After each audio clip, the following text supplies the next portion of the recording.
We listened going down the road. We watched and listened going down the road. So, I didn't know anything till Phil told me Sunday morning. He said, well, it wasn't actually let go. He said, it's going to be coming out that it I was an read escape. it. Yeah, I read it. That was good. but when they talk about the signs and waiting and how they were treated and.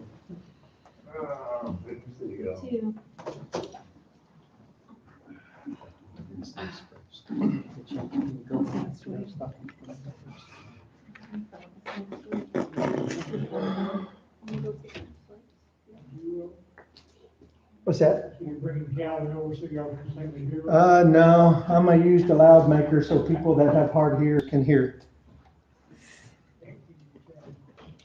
Which, by the way, if you ever forget your hearing aids, all you gotta do is look around for one of the little listening devices. And, it's not as good as a hearing aid, but just cranks the volume up. And it works. It works. It was bought by a guy that couldn't hear. I don't know if you knew Bill Tugwell. I think I knew his wife. Friends on there. Didn't y'all order some piece of furniture or Nancy, something? y'all okay. went to? Yeah, Did y'all they do that had this started. time? We did, it was a sometime- rocking chair. long time Okay, ago. that's right. Yes. Not what you had Yes. said. I've only got to sit in it once. Somebody's claimed it. Well, you're lucky you got to sit in it one time, right? No, he has a recliner. We sat in every recliner and used it. And he picked his recliner, so there's Most no people need don't for want to use him. somebody else's ear. You know, Archie has his chair, Edith has her Earpieces rocker. now, I mean, go to Walmart, buy the scads, and they're just everywhere. But that's why I pull it over, so it goes through the system, and then goes to the listening device. I didn't know they had, I didn't know any of it. I didn't know Jared and Renee had sold their house, but, She didn't tell me, huh? she didn't tell me. Well, Dolores told me about it a while ago. She was called Linda Beckton and talked to her. She said they sold their house and they're moving this weekend. How about Oh, that? wow. Well, you know, I told her Show you at what my I party, know. I said, I kept saying the Lord's gonna know. She lets you know when the time is right. Jared never expected a baby. I figured now was the time and look. Yeah. Did you know it? Who's this, Steve? Do what? Who sold the house? Steve and Renee. That's super. That's what Dolores, I'm excited for them. Yeah. She texted him. Good You for knew them. about it? Well, I just found out just today, or yesterday or the day before, she texted me. I can't hear you, Ron. Just yesterday or day before, they had just got everything Okay, well, I'm done. glad for them. Yeah, me too. Dolores told me about it, so she was able to get a hold of Linda Beckton and talk to her and wish her, see how she was doing and all that. And she told Dolores all about all Yeah, of it. we just texted them.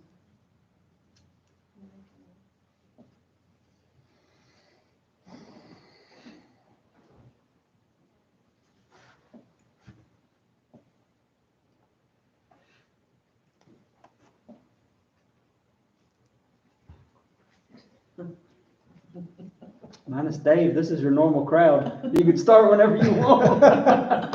Yeah, unless Linda and Anthony come stumbling in.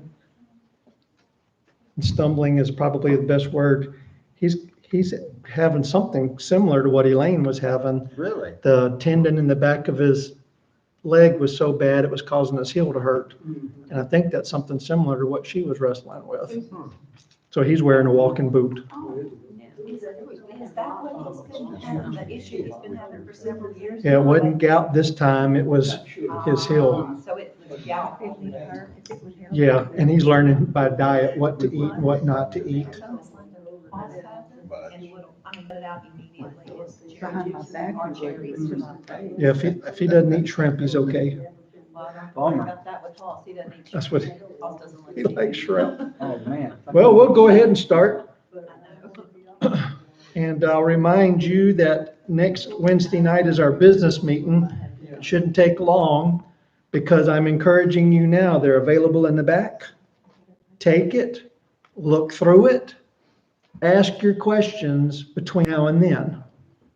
And especially if you have a detailed question, ask, because you'll make me mad if you don't ask it before then, because I can get information for you between now and then. But if you ask me something on that night and that's like, you gave me a date, I could have told you. But it's back there, and we'll vote on that next. Can I get one now? Huh? Can I go get one? Sure. Be in Matthew chapter 8 tonight. We left off with verse 27. That's where we finished, with Jesus having calmed the storm on the seas. And we want to look at verse 27 as our springboard into our passage tonight. And it says, but the men marveled. This would have been the disciples, because they were the ones in the boat with Jesus after Jesus had rebuked the winds and the sea, and there was a great calm. The men marveled, saying, what manner of man is this, that even the winds and the sea obey him?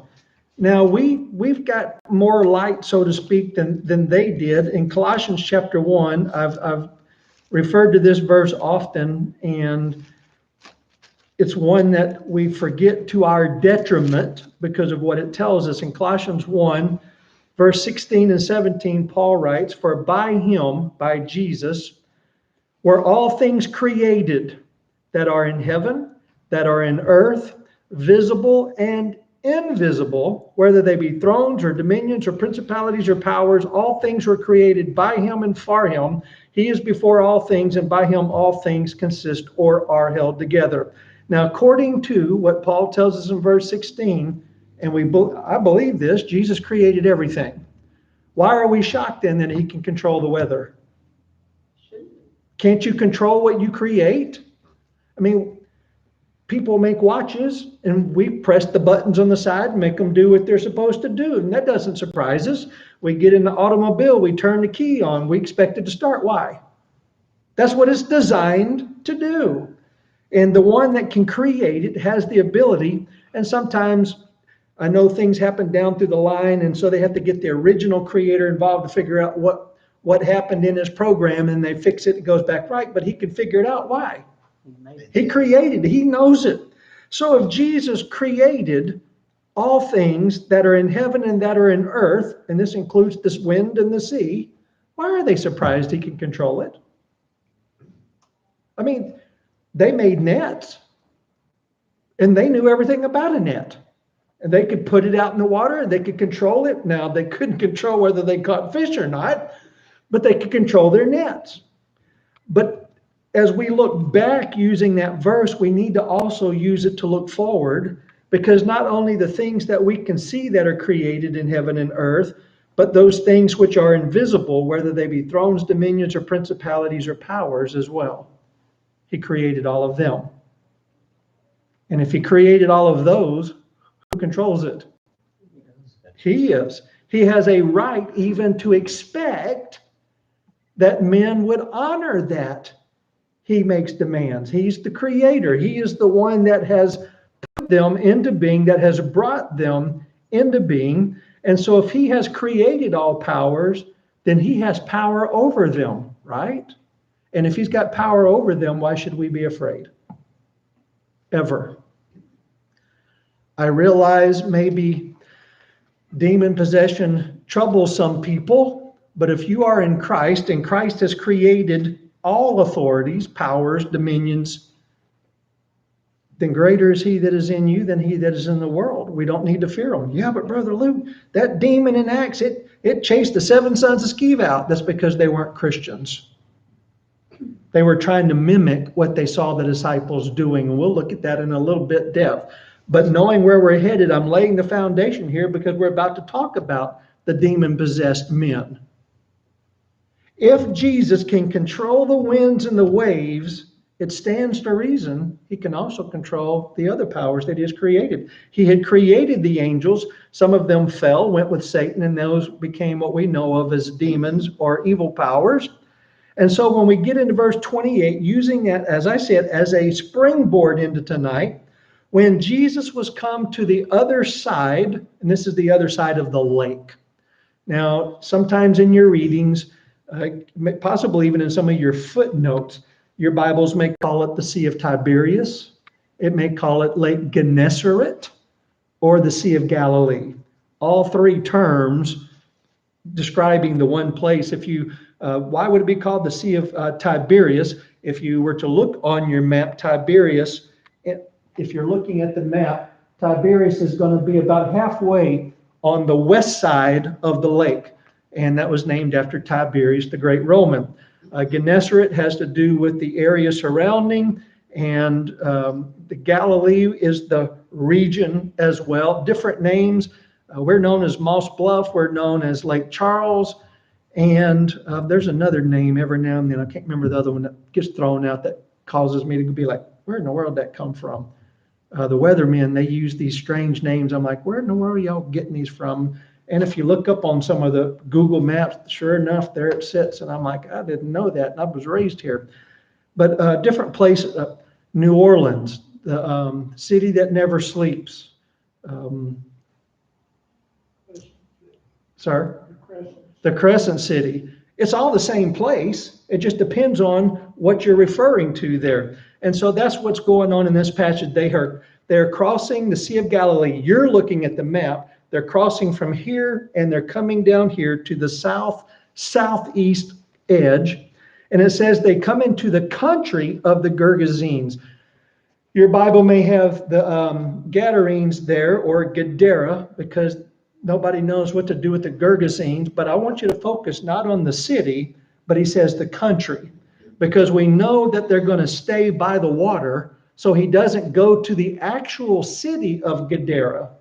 The people are going to come out of the city and come to Jesus. And so we're in the general area of that. And it's going to be important that we stay near the water. And as he approaches there met him two possessed with devils coming out of the tombs. Now, this doesn't just mean out from between them. This means coming out from inside of them. It'd be kind of impossible here to equate this. They buried people in caves. And so you would have this whole area that was graveyard and caves, places you would put people. Down here, if somebody came out of the grave, we'd say, how in the world did they get down in the grave? Because everything's buried below ground. Well, here, these two men, they're not only dwelling in the cemetery, but they are living in the hewn out caves where dead bodies would be. That's what it means coming forth out of the tombs there. They are exceeding fierce, so that no man might pass by that way. The word possessed there, certainly you know this, but it means specifically to be under the power of a fallen angel, or what we would refer to as a demon. They're under their power. So these men are not under their own power. They have become possessed in some form or in some fashion by these demons, by these external powers. Now, the Bible, and you can look high and low, never tells us how people get possessed.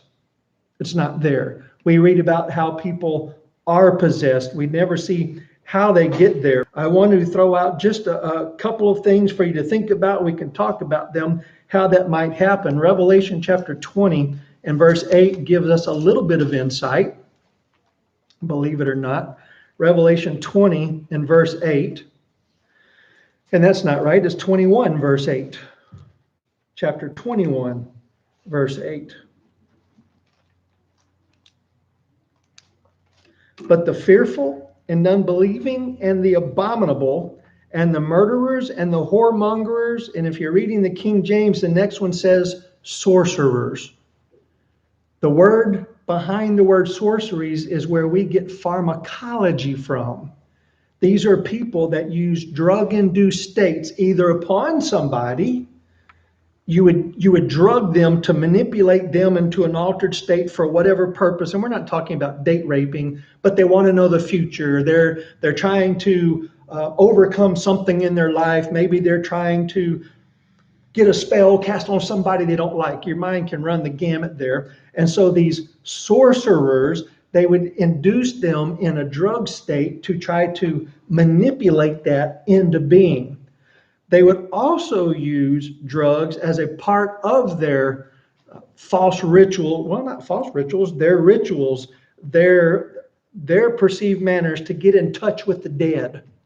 They thought that it would give them an easy way to talk with the dead. And if that be the case, what we find is drugs open our minds up to external influences because they cause us to let our guard down, which is why I find it so fascinating that when you go to the hospital, they don't directly tell you, look, we're going to give you a medication that just causes you to forget what you're talking about. They tell you, you're going to be asleep. That's not really true. Some people get a bad case of the lips just running, their mouth just talks until they're given a drug that paralyzes their muscles. But you don't use that kind when you get your colonoscopy. They don't paralyze you. They want you in that halfway awake, because if they need you to move, rotate a certain way, a person that is in la-la land is very cooperative, and you're willing to do whatever they ask you to do. But when you wake up, you don't remember it. And that's the point. But you need to understand how that happens. Now, I'm not accusing them of trying to open us up to demon possession, but I'm trying to explain to you how drugs work. They open your mind up to thoughts and influences that normally you would not be subject to. And that's what's behind in that word sorcerers there. Typically, when we think of sorcerers, we're going to probably think of Mickey Mouse and his big sorcery thing, waving his wand, and Disney having all of their things going by. That's just such a small, teensy part of it. The bigger part of it is what they're opening the people's minds to by the use of drugs. And the Greek word there is where we get pharmacology from. It is pharmakaios, if I'm not mistaken, the exact word as it is laid there in the Hebrew. That's one of the ways that it's possible we could be opened to demons. Two other passages as we make our way back, Ephesians 4:26. You've read past this. You probably have never stopped and considered it in this context. In Ephesians 4, verse 26,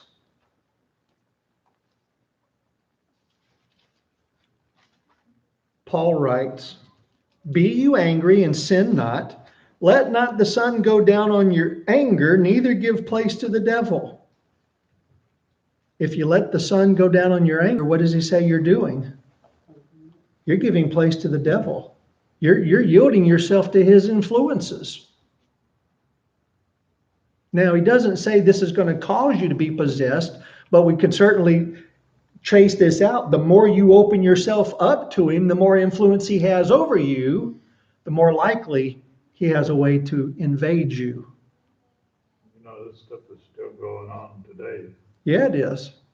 Now, as we're going to, can I come back to that in just a little bit? Because I want to, in just a little bit, you help me remember, I want to come back to that. Let me stick with this. One more passage. 2 Corinthians chapter 2, verse 11.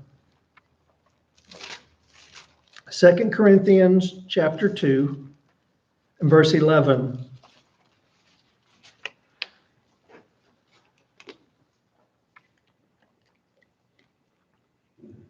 Let's back up verse 10. It gives us a running start. "To whom you forgive anything, I forgive also. For if I forgave anything to whom I forgave it, for your sakes forgave I it in the person of Christ, lest Satan should get an advantage of us, for we are not ignorant of his devices." And in this context, Paul's saying unforgiveness is a device Satan's going to use to manipulate you. Unforgiveness is a breeding ground for all manner of ills, spiritual and physical. Unforgiveness makes people sick. Unforgiveness gives people heart attacks. Unforgiveness makes people sad, depressed, fill in the blank. But even worse, it gives an inroad for Satan to ply his wares on you. He can manipulate you. He can control you.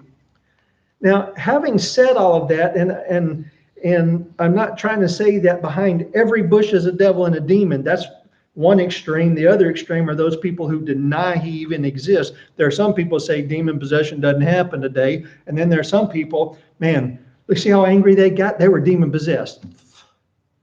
No. But what we notice about these guys in this passage, notice where they're at. They're hiding in the tombs. You find somebody trying to crawl in bed with a casket, that might raise a warning.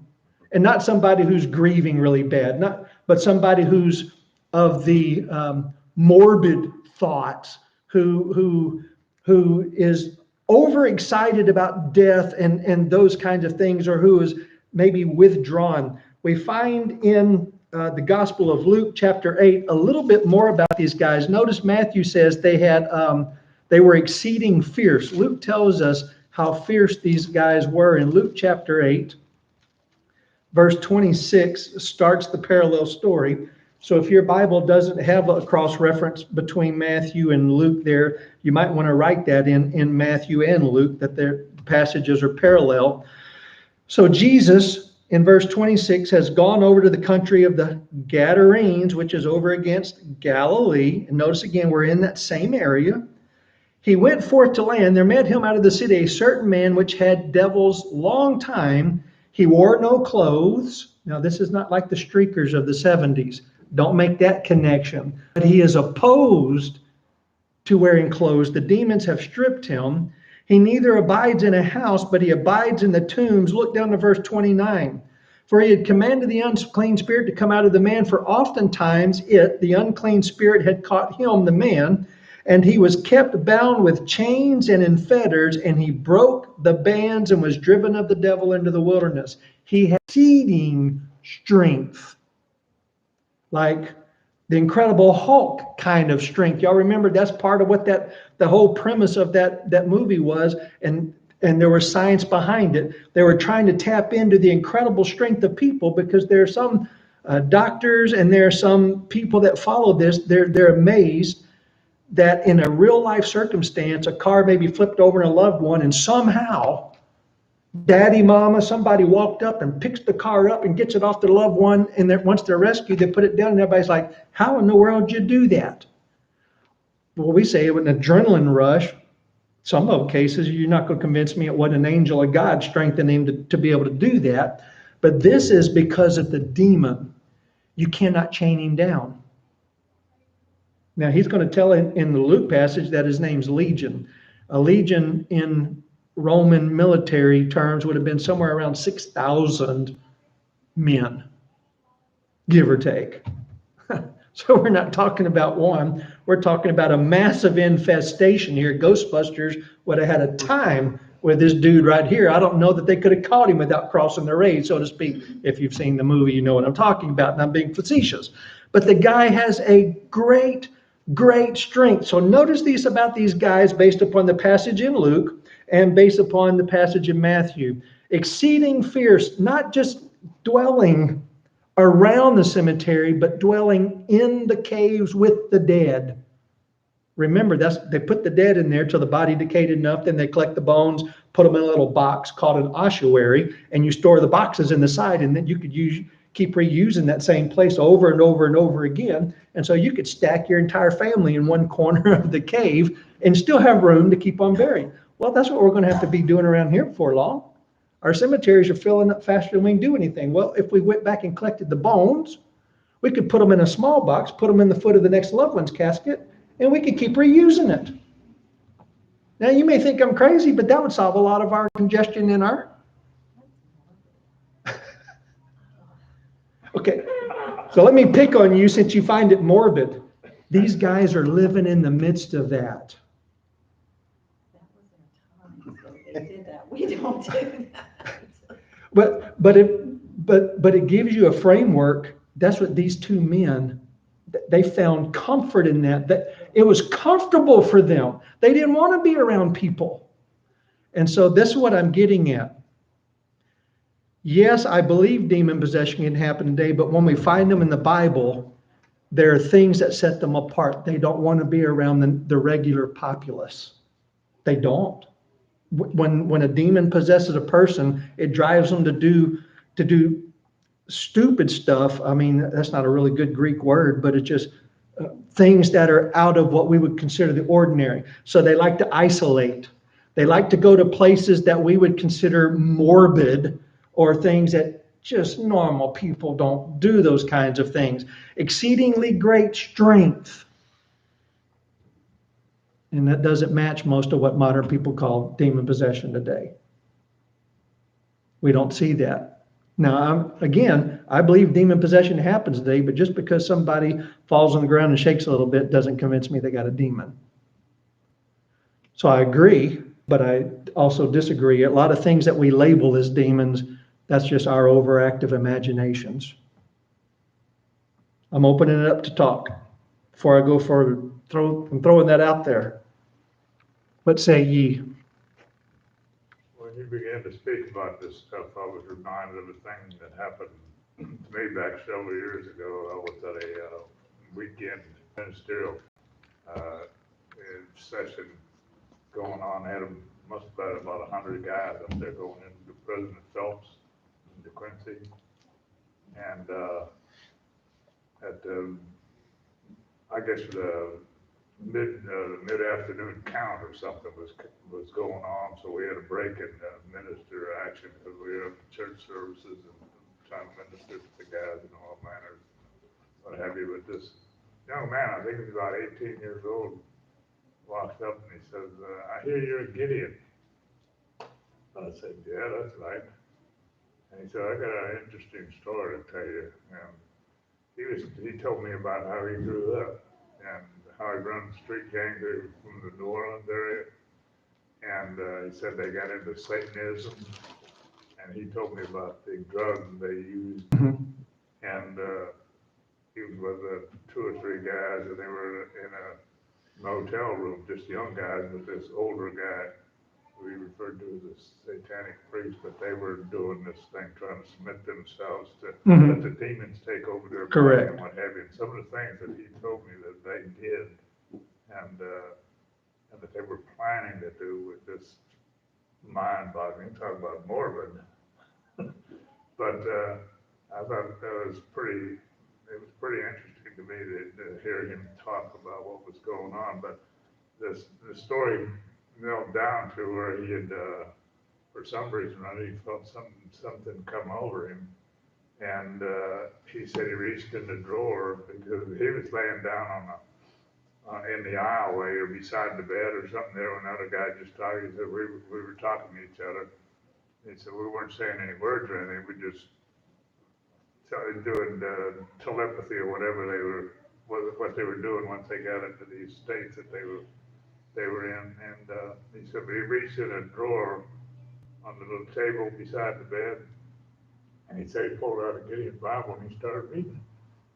He said the next thing you know, something hit him, and he started running in and out of the room, praising God and carrying on.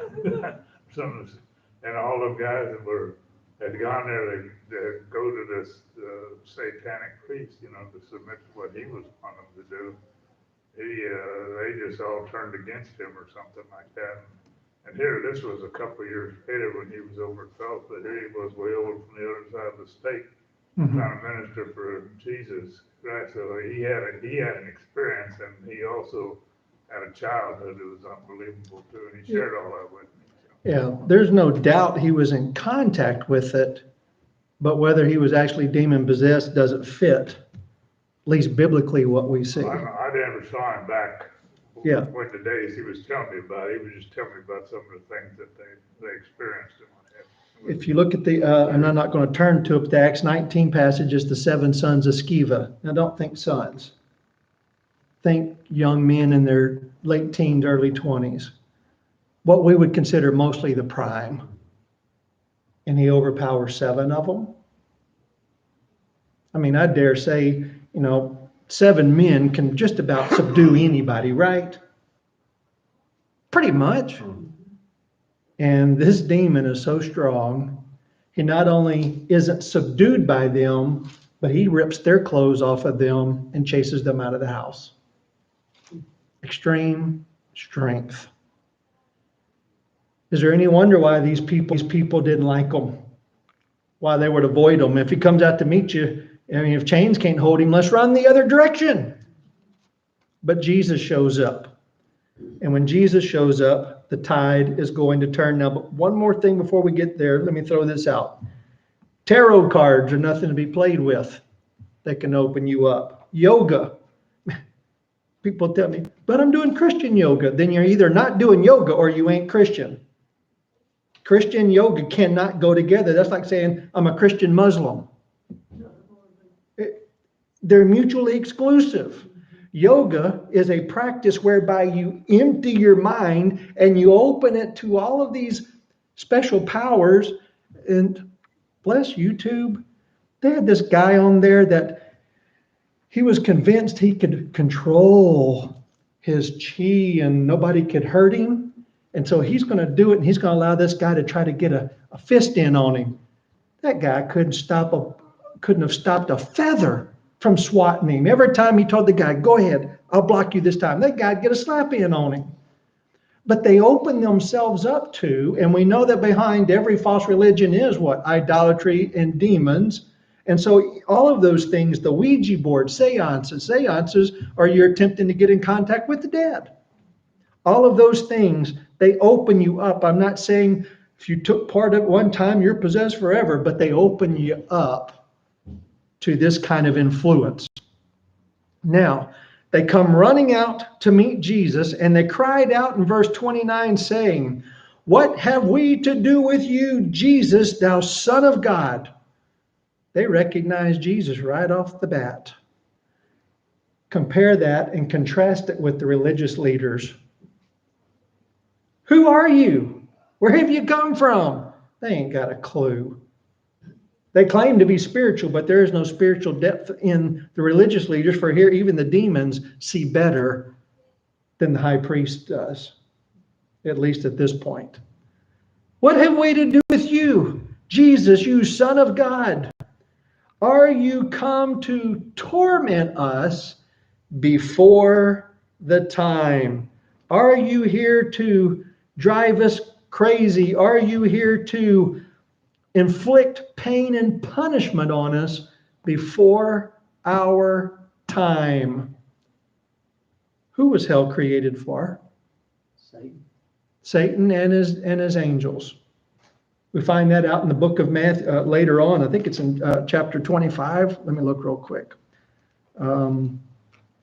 It's chapter 25. It's in the midst of one of his parables that he's teaching. It's in Matthew 25, verse 41. And when you get there, if you have a red letter edition, verse 41 is in the red. Then shall he say also unto them on the left hand, depart from me, ye cursed, into everlasting fire, prepared for the devil and his angels. So the fire is prepared for the devil and his angels, but it is where God's going to send those who have rejected Jesus as Messiah, who die in their trespasses and sins. And these demons, knowing this, are you here to torment us before the time? Now, if at death or punishment you ceased to exist, what would the demons have to be afraid of? Not a thing in the world. Not a thing in the world. And then there would be no torment with it. The word torment here is a word that is closely connected to back in the Dark Ages, when they would put men on the racks or tie them to the stake and do all kinds of things to inflict great pain upon them in an effort to get them to confess to something. And many people confess to things that they never even did, but they were hoping if I confessed that I did it, it would let me free, and it didn't help them at all. But the torment here is a everlasting, it is a continual, and it is not a pleasant event. If you remember when Jesus told the story of the rich man and Lazarus, that the rich man went to hell and he was in torment, he was in fire, and he asked Father Abraham, please send Lazarus, just have him dip his finger in water to cool my tongue. Well, the guy was in torments. There are many, and I'm just amazed at how fast it's going, that are rejecting that any kind of hell or lake of fire awaits those who die apart from Christ. They teach annihilationism, that at death, you either cease to exist or you die. You basically cease to exist until the second resurrection of the dead, Revelation chapter 20, and then you're raised up only for Jesus to condemn you, then you're wiped out again. That don't even come close to registering in my mind. But the demons recognize that everlasting fire is going to be torment. Can't torment somebody who doesn't feel anything, can you? And so if ceasing to exist is their everlasting fate, why would they be worried about torment? The word torment there wouldn't even be appropriate. Have you come to destroy us in the sense of cause us to cease to exist, period? Now? No, they know there's coming a time where they're going to be tormented, where they're going to endure unbelievable suffering. And it stands to reason, what have the angels seen that you and I have not seen? The war. The what? The war. The war, think a little bit more higher than that. Referring to the war in heaven? I'm thinking a little more on the purer side. God. The throne. They've seen Jesus. They know who he is, and yet they rebelled against him. If you reject Christ, can you be saved? Absolutely not. For there's no other name under heaven given among men whereby we must be saved. And it boggles the angel's mind, according to the New Testament. Peter's talking about in 1 Peter chapter 1, that the angels look into salvation and they're just amazed by it. Because we can be saved, they cannot. Because to them was given great privilege. They saw Jesus and rebelled against him. That's unforgivable. I mean, you've had the great privilege and you wasted it, and we see here they have even no desire to change. They're continually his enemies.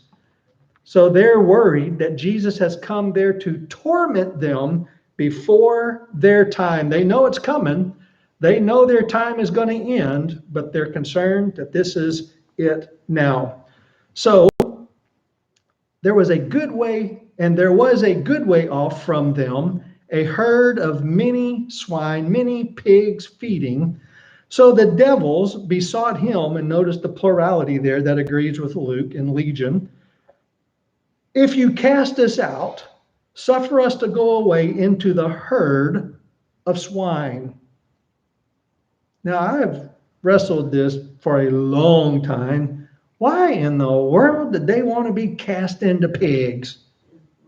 Well, it's not because pigs were unholy. And I'm also thinking if they're content, though, to be in the tombs, might as well indwell in a pig. And back then, there wasn't much good from a pig. But I'm at least entertaining the idea that there is something more sinister in their plot. Is it sin? Or I don't know, it's like some affinity towards life.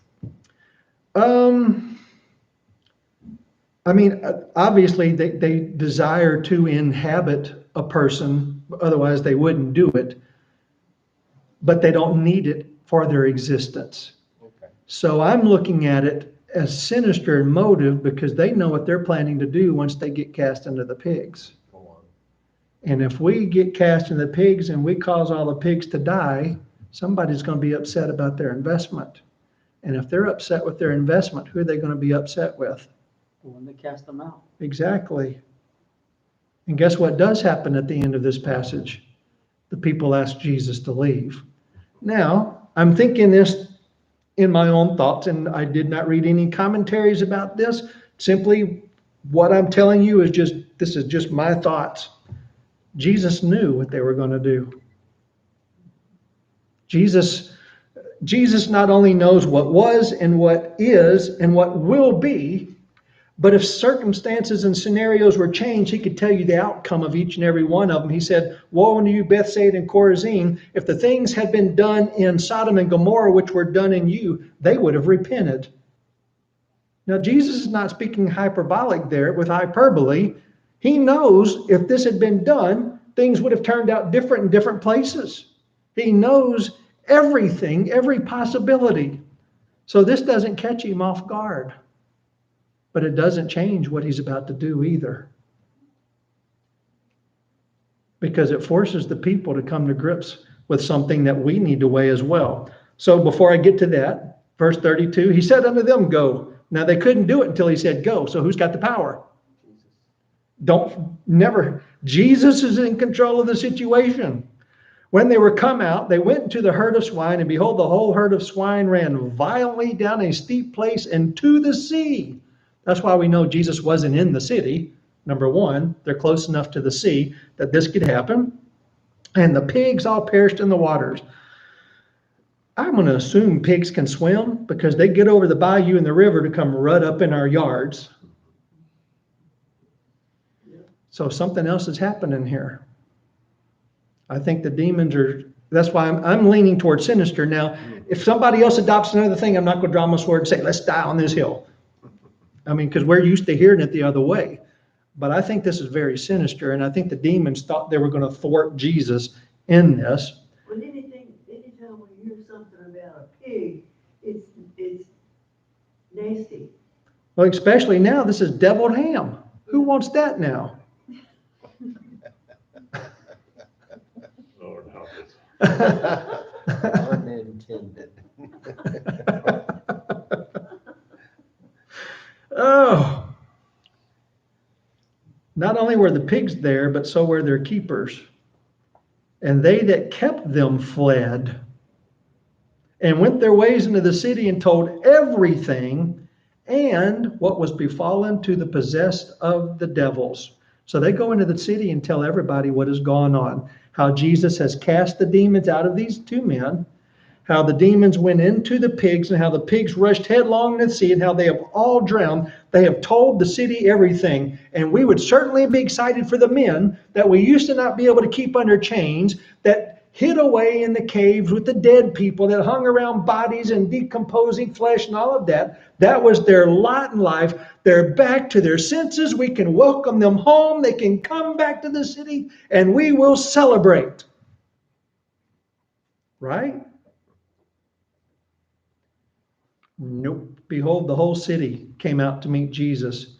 And when they saw him, they besought him that he would leave their coasts. They didn't want Jesus hanging around. Because getting around Jesus costs you your investments. What you claim to be yours, what you call your own, at the expense of two men. They would rather have had their pigs back and let these men live in the tombs filled by evil spirits. That's their preferred form of living now. When greater value is given to animals and tangibles over human life. Everybody's freaking out, and everybody's a big word. Everybody's freaking out in Colorado that the man that was driving his 18-wheeler and killed 4 other people, they're so ticked off that he got 100 years greater than that for life for what he did. I agree. He should have gotten it. Because we're not going to let anybody under any wokeism, under any mercy or whatever, downplay the value of the 4 people who lost their lives. If it was truly an accident under the Old Testament, what would happen? City of Refuge. City of refuge. How long would you have to live there? Till the priest died. Till the priest died. What if the priest was 21 years old and lived to be 100? You're going to serve your whole time there. Now, there's mercy in that. You get to live. That's why there's mercy, because anytime you kill somebody, accidental or not, the ground's crying out. Blood's got to be answered for. Accidental, you lived, but you lived within a city of mercy or refuge, but you had to forfeit other aspects of your life. And what God did in doing that, he not only showed mercy towards the one who committed that act, but he also recognized the value of those that had been killed. Now, under murder, you can't, there was no sacrifice for murders. You're murdered, You murdered somebody, you show up at the city of refuge, they found you guilty of murder, they pushed you out the gates and let the blood avenger do what he came there to do. Cut your head off, pour your blood out. But according to what God told Noah, that's legitimate because blood answers to blood. By whoever sheds man's blood, by man will his blood be shed as well. That's it. I want to say balance, but it balances out.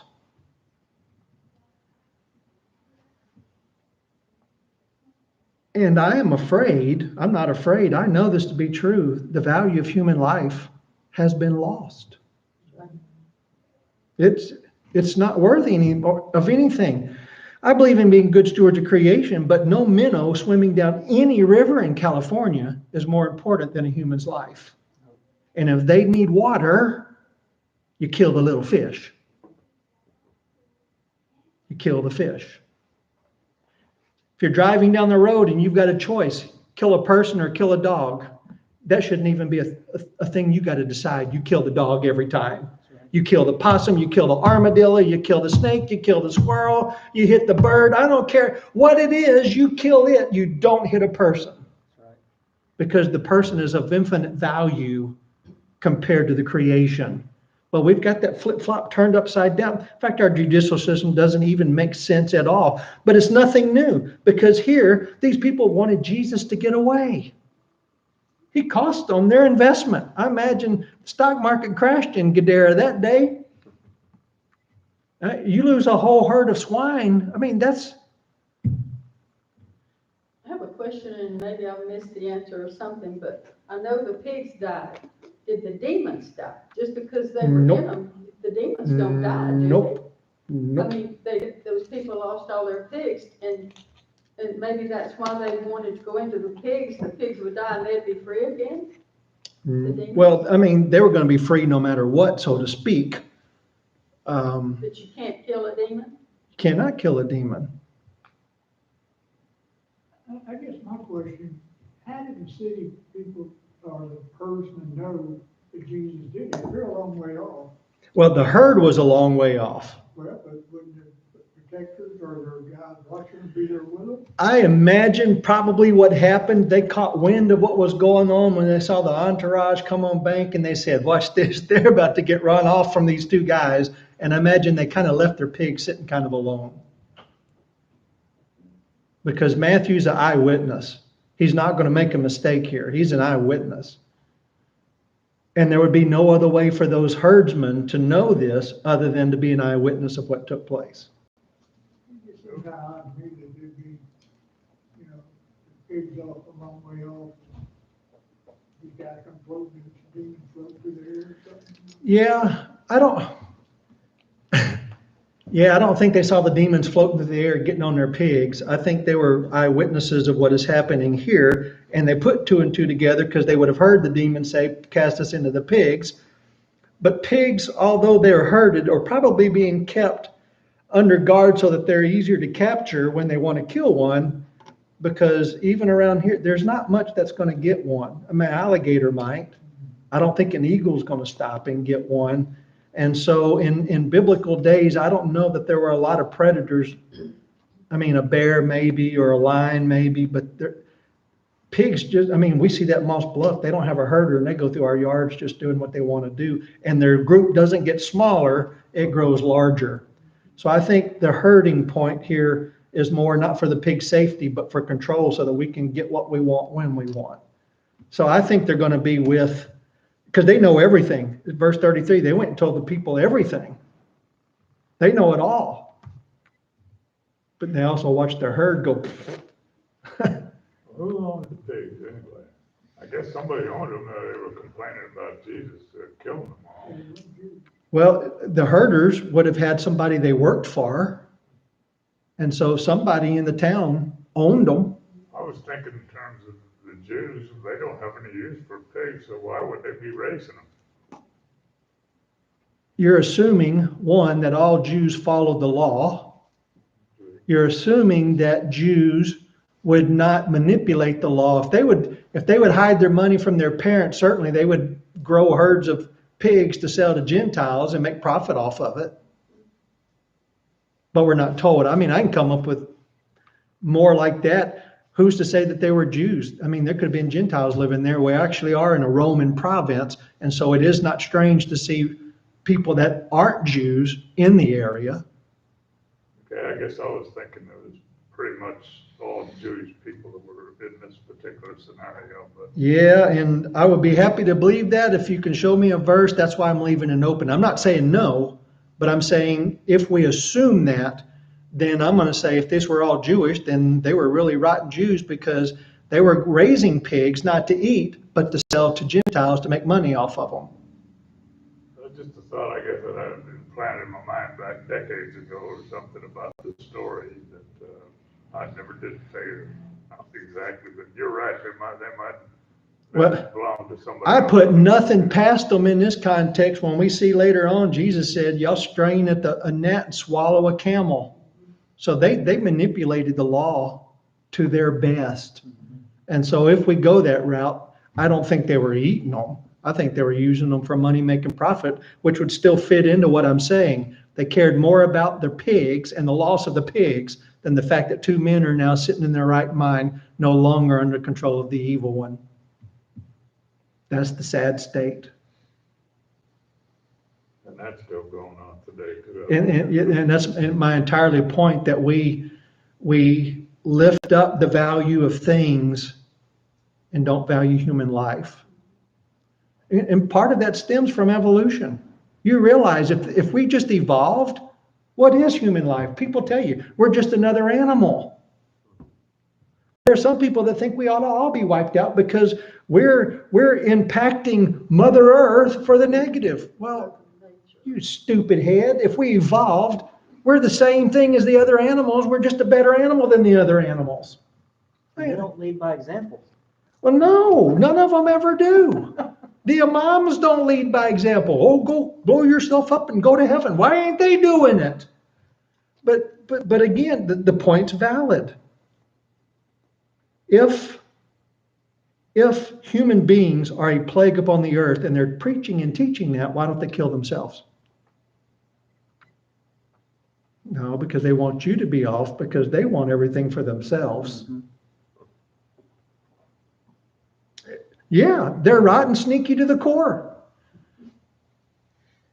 You shouldn't be using petrochemical fuels to power your car, says the rich billionaire that just got off his plane after flying halfway around the globe 30 or 40 times. Oh, and that's to go to conferences to speak this. You think that's all he did while he was there?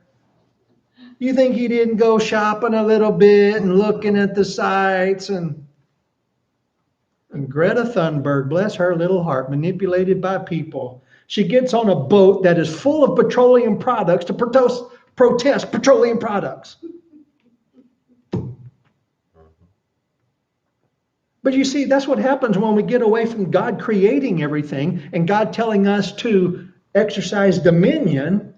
We are answerable to Him, but if He gave it to us to use, we use it wisely and we use it to our benefit.